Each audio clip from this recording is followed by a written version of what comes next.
কখনো বৃন্দাবন গেছো?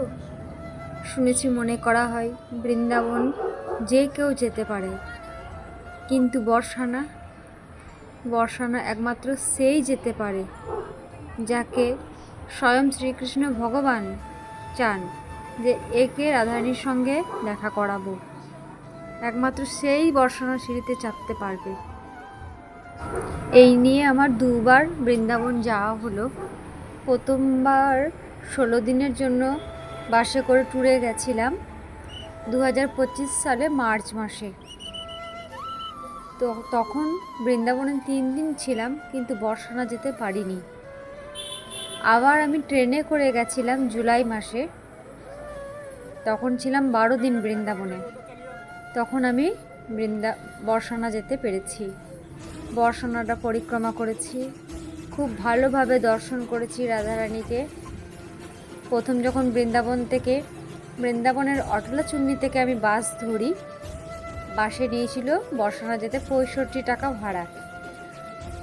1.5 ঘন্টা মতো রাস্তা। বৃন্দাবন থেকে বর্ষানাটা অনেকটাই দূর, বাসে 1.5 ঘন্টা লাগে। 65 টাকা ভাড়া নিয়েছিল।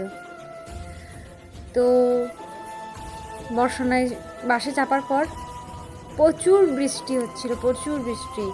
বর্ষানায় নামার পরে ভিজে ভিজেই আমরা মন্দিরে এসেছি। বাস স্ট্যান্ড থেকে বর্ষানা মন্দিরে ভিজে ভিজেই এসেছি। তারপর অনেক বেলা হওয়ার পর বৃষ্টিটা যখন ছাড়লো, পরিক্রমা করতে বেরালাম।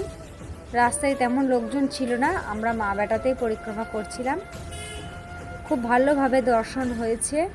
আর ওখানে বর্ষানাতে গিয়ে, রাধারানীর কাছে গিয়ে সত্যি যে কথায় আছে, সব চিন্তা দুঃখ ভুলে যাবে। সত্যি দেখবে ভুলে যাবে, সমস্ত চিন্তা মনের দুঃখ ভুলে যাবে, একেবারে অন্য জগতে চলে যাওয়া। তো পথে পরিক্রমা করার সময় দেখো কিছু মানুষ দেখলাম, তখন ওখানে বসে আছে, এই জায়গাটায় দেখলাম। তারপর কাঠবেড়ালি, ছাগল, গোমাতা অনেকের সঙ্গে দেখা হয়েছে আমাদের। সবাইকে একটু একটু করে আমি ভিডিও করে নিয়েছি। কিন্তু এখানে না কেউ কাউকে ভয় করে না, সবাই সবার সামনে চলেছে। দেখো কেমন ভিডিও করছি, তাও ভয় নেই।